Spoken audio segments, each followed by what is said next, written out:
Bonnie C, another trucker. Don't get comfortable in trucking. You know, I'm gonna be selfish with my message in this video, and you know, people take it how they want to take it. But this is how I'm feeling from the heart at this moment. And my message is, do not get, trucking is not the industry to be getting comfortable in. Really, in today's society, the way shit is going and things is changing, you know, and changing is inevitable, but don't get comfortable. You know, that's a life's message, but, you know, most of this content on this channel, it revolves around trucking, so we gonna aim at the trucking. And as far as trucking, man, this ain't the industry to be getting comfortable in. It's just not. I don't think it ever was. Trucking is a very volatile industry. You know, that's something I've been hearing since day one. Been in this industry 8 years now. Certified 8 years. And yeah, it's a very volatile industry, man. And you know, me coming into this industry, I already knew what time it was, and I already knew my plan. And you know, when you working your plan and you on the journey of your plan and your purpose, or whatever it is you doing, you know, shit gonna happen. Unexpected things gonna happen, twists and turns. You might have to make a tweak here along the way, but as long as you stay the path and you stay consistent and you got the vision in mind, you're gonna get to where you going. You know, definitely where I'm at right now is a long way from where I started. I'm not exactly where I want to be, but I'm a long way from where I started. A long way. Hell yeah. Long way from where I started. So, but, you know, you just can never allow yourself to get comfortable in trucking, man. You know, us as drivers, we take on the most responsibility, the most accountability, and we the ones who get treated the most unfairly. We are the workhorses of this industry. Everybody depends on us. Without no drivers, nothing moves. Fuck a truck. If you ain't got no driver, nothing moves. We are the commodity. The trucks ain't the commodities. You know what I'm saying? The shit that's being hauled, that shit is secondary. And trucking, the driver, the human driver, is the commodity. And we get respected the least. We get the most shit put on our backs. We get fucked with the most. You know what I'm saying? Everything is on us. And sometimes it'll make you wonder, like, man, is this shit really worth it? The type of shit that we gotta go through, the type of shit that we gotta worry about. Is it really worth it? You know,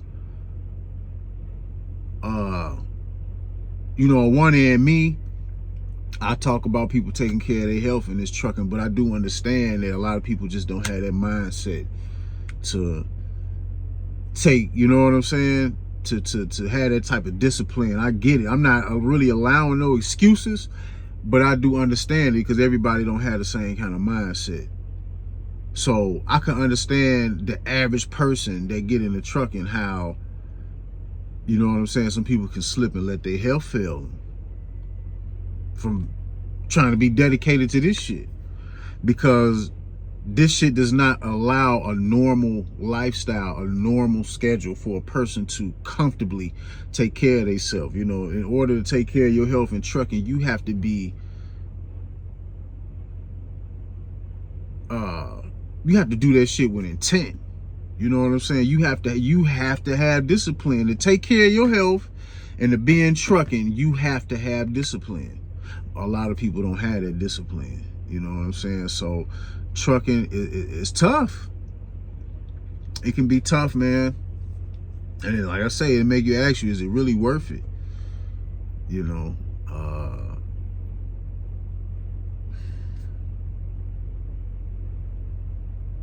is it really worth it? Everything is predatory.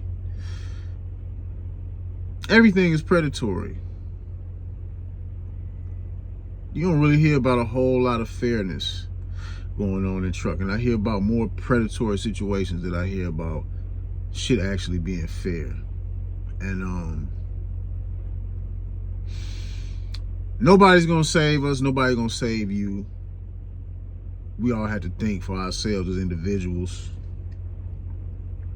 And that's why I always say you have to have a plan coming into trucking. I just personally don't think this is the industry a person should be trying to come into and finding a job and just financing their whole life based on this shit. Me personally, I don't feel that way. Some people, you know what I'm saying, everybody gonna see different, and it's cool, ain't no rights or no wrong. This is just me as a trucker expressing my thoughts through my experience of how I think. Somebody might see it different, and that's cool, but this is not the industry where I will allow myself to get comfortable in. I don't think you should either. I think you should come in with a plan. Even if you're trying to thrive in trucking and you see yourself being in this shit for the long haul, you still always have to remember not to let yourself get complacent and not get comfortable. And you always have to be thinking ahead and moving ahead and planning.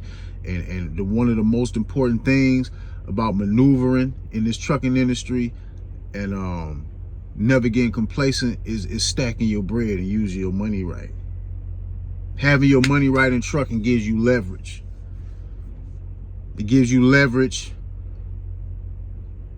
on freedom, you know, especially when you're an owner operator. You know what I'm saying? When you got your money right, your finances in order, you got some type of resources, like it gives you leverage to have more of a grip on your freedom. You know, you need to take time off. Or if you want to take time off, you got your money right, you're not worried about coming back, being in a hole, because your situation is right. You know, when you got your money right, you'll tolerate and take less bullshit from people. You know, your job, for instance. You know, when people are trying to get you to do some shit you don't want to do, you'll be more confident. Your self-esteem will be more stronger for you to stand up for yourself, because you're not going to be worried about telling somebody to kiss your ass if they really trying to get you to do some shit that's out of line, that you know is out of line. But when your money ain't right, you subjected to fearing losing your job, or you subjected to fearing losing your income. You ain't got no paper stacked up. So now you just got to deal and just tolerate people's shit. You know what I'm saying? This is all part of why I say don't never get comfortable. And part of not being comfortable in trucking is always having your money together, or coming in with a plan to get your money together.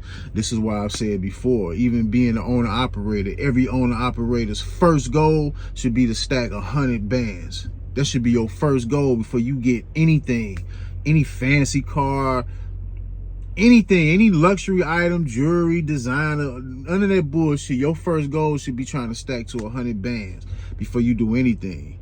So you know you got the money to secure your business. That's why it's certain shit that I just won't get right now. It's certain shit that I want that I'm not going to spend my money on. You know what I'm saying? Because I think financing a bunch of shit and solely depending on your income, period, in any job, in any occupation, but especially in trucking, just solely depending on income, that's allowing yourself to get comfortable. Because you don't know, you know what I'm saying? Just like, look at what's going on with UPS.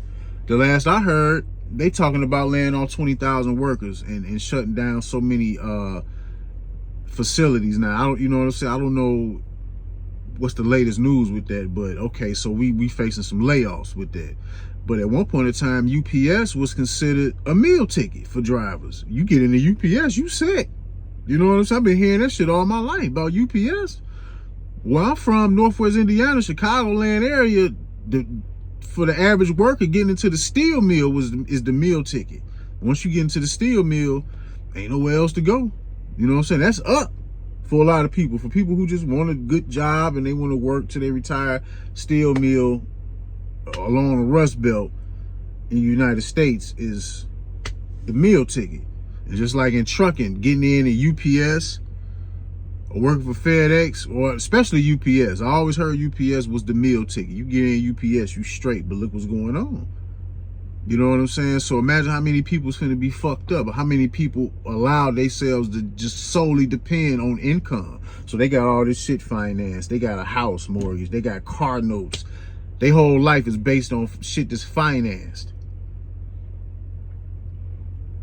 That's why I made this video a long time ago. Well, not a long time ago, but it was probably sometime late last year, you know, escaping the matrix. And I was just telling people how to embrace the tough shit about coming into trucking. You know, a lot of people, they feel like going OTR ain't worth it. And you know what I'm saying? It's cool, it's understandable, but my thing was trying to tell people the good thing about going OTR. Like, you can take advantage of this shit and put yourself in position. You know what I'm saying? Put yourself in a position to thrive in this industry if you really want to be in this industry, or to put yourself in a position to get your finances together to take that money and go do something else with it. You can use that OTR shit. You know what I'm saying? Like, because basically when you OTR, you don't have to have no bills. You don't have to have an apartment. You don't need a fucking car. You don't have to have all these fucking expenses when you OTR.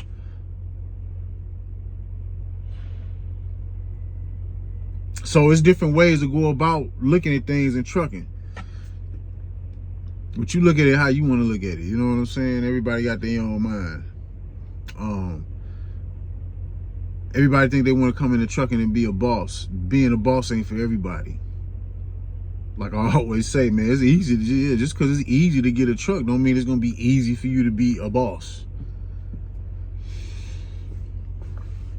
It's a setup. It's a setup. It's a setup, fam. You know, I don't believe in classes no more.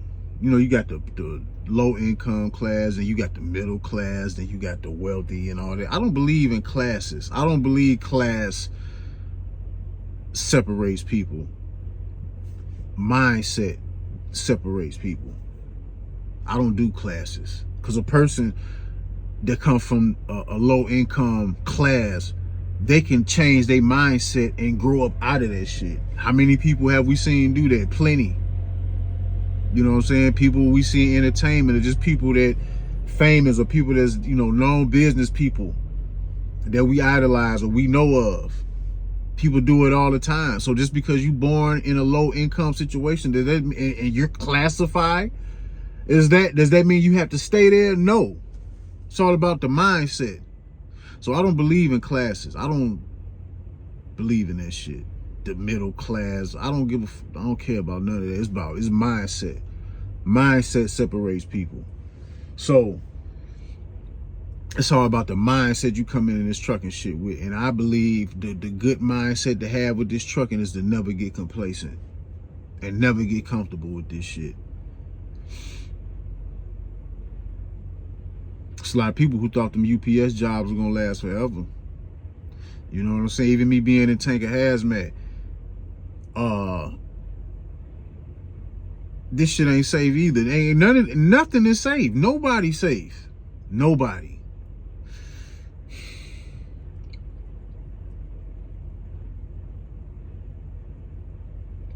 I don't allow myself mentally to get comfortable with this shit. You know, I remember within my first year being on an operator, man, and, you know, coming from a company driver, and then you done graduated, you got your own truck. You know, you seeing that money come in, looking good. Now shit starting to play tricks on you, on your mind, because now you looking at shit to buy that you wasn't thinking about before. Even before I became an owner operator, you know what I'm saying? Just seeing your money pile up. You know what I'm saying? You getting some breathing room. Your finances are getting straight. Your credit getting up. Things of that nature. And I just remember at different points of times when I felt like my money was getting up, I'm looking at shit that I should not be looking at.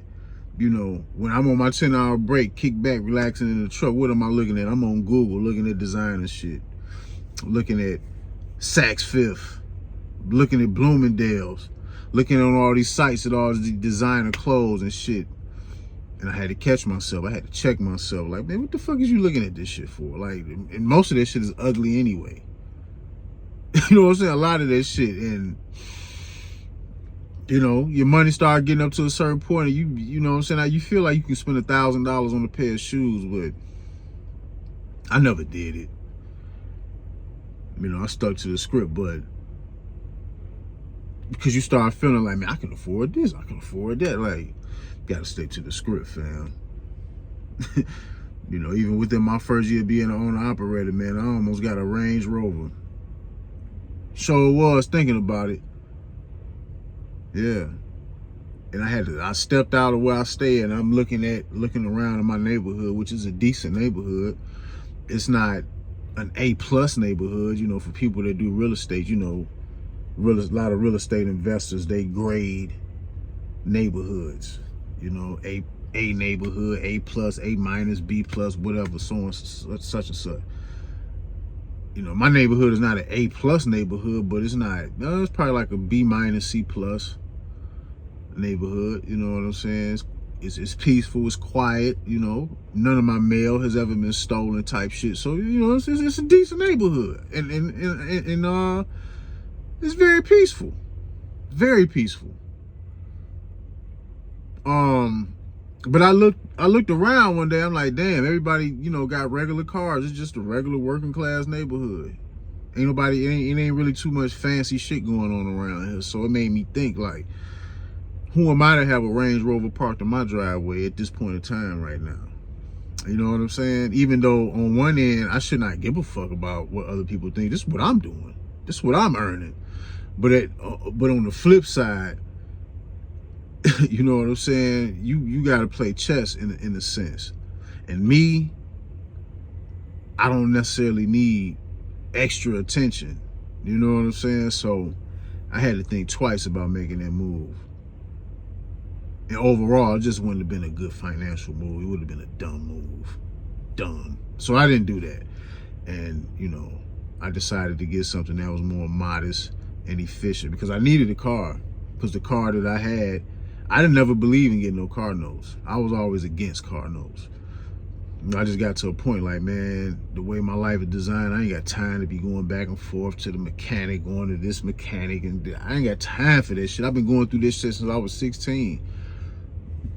Just came to a point like, man, I need something efficient, and something that's gonna slide smoothly and everything works. So I went with something that was modern and modest. But I almost made the mistake against some shit that I didn't need to have. And if I would have got that Range Rover, that would have been a case of me allowing myself to get comfortable. Just because you looking at the settlements and you see the money and you think you got it to spend like that.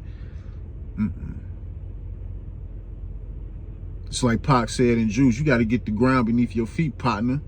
Get the wind behind your back.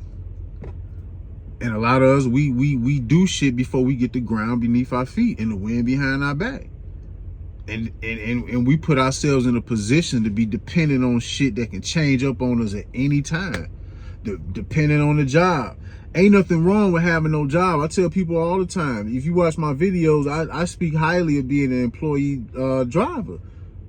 I always tell people it ain't nothing wrong with being an employee driver. As long as you stacking your bread and using your money right, that shit don't matter, because there's a lot of poor owner-operators out here. That owner-operator title don't mean shit.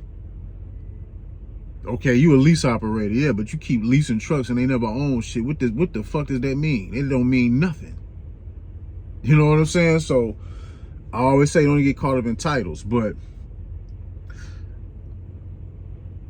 creating a finance life off a job, especially in trucking, in this day and age,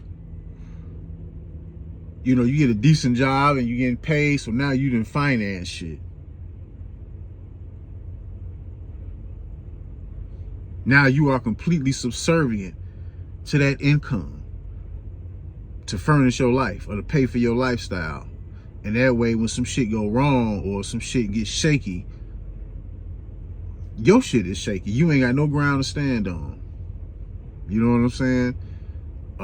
People can take advantage of you any old kind of way, get you to do shit that you don't want to do. And you ain't got no backbone or no balls to stand your ground because you afraid of losing your income type of shit. You know what I'm saying? Nah. Don't get comfortable in trucking, fam. Don't get comfortable in this shit.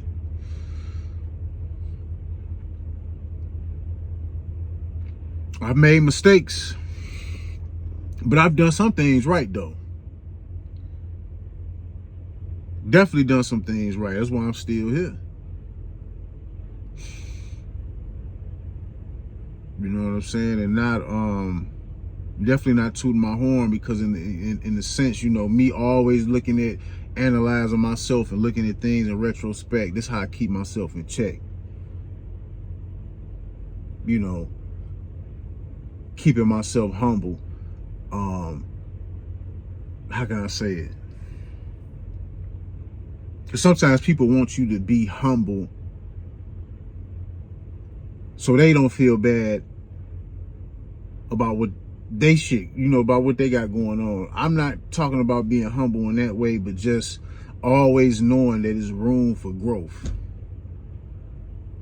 You know what I'm saying? Yeah, like my truck is paid off, but I also recognize or would tell you, like, I fucked myself over.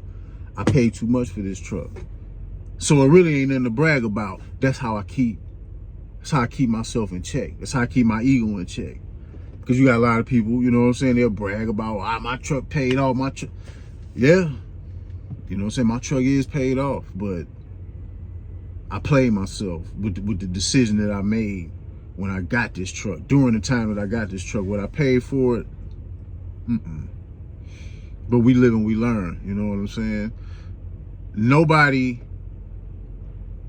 who ever became a successful entrepreneur has a story to where they just went straight from the bottom to the top with no mistakes. So we all make mistakes, you know what I'm saying? So, but that's how I keep myself in check. I'm always looking at myself in retrospect and always analyzing myself, continuing to move forward. So yeah, man, this is just not the industry to allow yourself to get comfortable in. You always got to have a plan. This ain't it. This ain't it. Not saying that you can't come in this industry and do what you got to do. I'm just saying mentally, you have to have your own plan.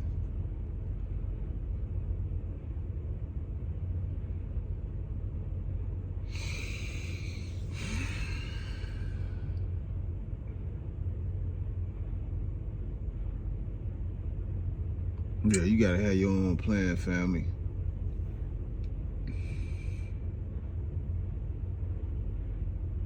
You know, the shit that's going on with the language proficiency shit, that, you know, the reinforcement of drivers having to know and speak and read and write English.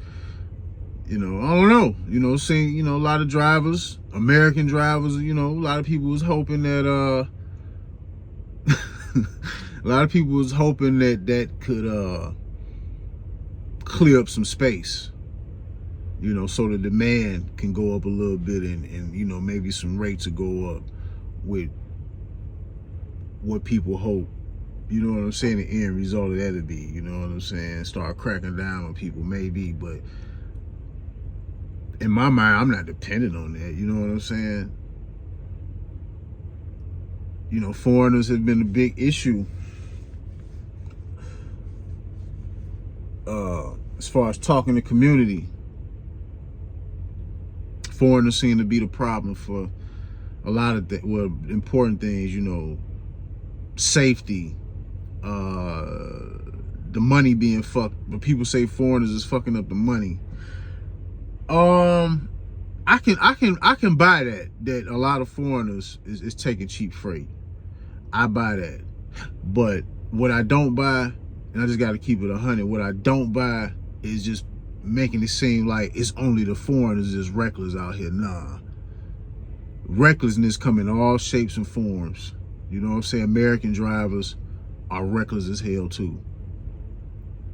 You know what I'm saying? A lot of you American drivers, you entitled motherfuckers, y'all don't know how to drive either.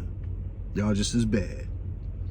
So I'm not gonna put that on the foreigners and just make it just seem like they all just reckless. You know what I'm saying? I know how things look because some of the some big stories, you know, where it was some serious truck crashes and people killed people. The face of foreigners was on that.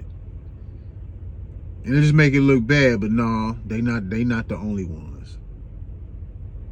So I ain't gonna ride that train. But I do feel like they are responsible for low rates. And I understand why. A lot of these people was coming to America. See, they coming to America, they in this shit on a mission. You know what I'm saying? A lot of Americans are entitled. The foreigners is doing what they supposed to be doing. I mean, I don't agree with what they doing as far as taking the low freight and shit like that, but I understand it. You know what I'm saying? They ain't got no real investment here. They not from here. You know what I'm saying? Americans, we some entitled motherfuckers, man. So, them foreigners, they come in here, and that cheap freight, the money that they making off taking that cheap freight, that money is supplying their families back home wherever they from. And they be able to send those American dollars back to their country, and those American dollars is worth more than the currency back home where they from, and they families is able to build and flourish from there. They can give a fuck about how your American ass feel about what you think the rates need to be. I'm with you. You know what I'm saying? But I understand, you know, it's dog eat dog. So I don't know. Maybe we'll see what the language crackdown shit gonna do. Because the shit should be stopped. You know what I'm saying? If that's the case, if the foreigners is fucking up the money, which I can buy that story, and because I can understand why. Because I know in a lot of these places around the world, the U.S. dollar goes further, and these people come here on a mission, and they sending money back home to their families. So, you know what I'm saying? And they out here, they not collecting bills like Americans. You know what I'm saying? They're not financing a whole bunch of shit like Americans. You know, Americans, we still got this American dream shit. A lot of us, the American dream ain't ended up in nothing but a bunch of debt for a lot of entitled Americans.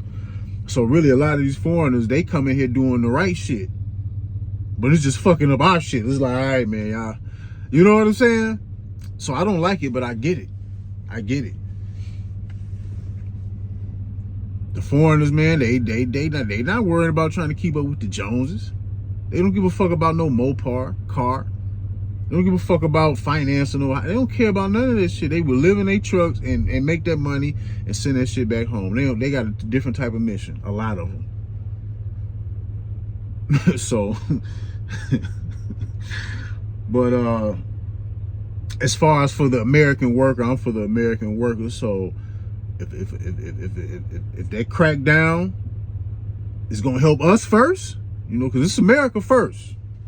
I'm an American. You know, I can see shit 360, but I'm America first. So, you know what I'm saying? If it's something that can stop people from fucking up the money, then hey, I'm with that first. But yeah, man, the overall message: just don't get comfortable in this shit, man. Have a plan, bro. Have a plan to see your way through this shit, or to come in and get what you need to get and see your way up out of this shit, man. Use this, and if you one of the people who don't want to be in trucking too long, man, use this shit as a positioning tool. You know, get your money and get up out of here, man. But because it to me, it's just too volatile to like try to come into trucking and completely just solely depend off income. This ain't the old days, man. This ain't the old days. Shit, our whole system is slowly changing. There's so much shit going on, to where you really have to think for yourself. And the people who can't think for themselves and adapt their mindset to the financial game that's going on, because that's the most important thing. You know what I'm saying? Besides health and shit, is the money. And if your mind can't adapt to what's going on financially, nationally, geopolitically, and all that different type of shit, man, you're gonna get swept up. And you're gonna be out here in the bread, in the soup kitchen line. Eventually, looking for help. I'm not finna be out here looking for help. I just hope it ain't too late. You know what I'm saying? I don't think trucking is over. Trucking gonna be here for a little while. Is it gonna change? Hell yeah, for sure. Autonomous trucks, they coming. They might not be coming as soon as, you know, some people might think. You know what I'm saying? I don't know. We don't know what's gonna happen, but shit is gonna change for sure. You know, maybe it might be a whole nother generation before shit like that come into play, but it's coming. It's coming. To sit here and think that it's not gonna come, you allow yourself to be comfortable. Always got to be thinking ahead, family. So that's all I got for right now. Vonnie EC, y'all be easy.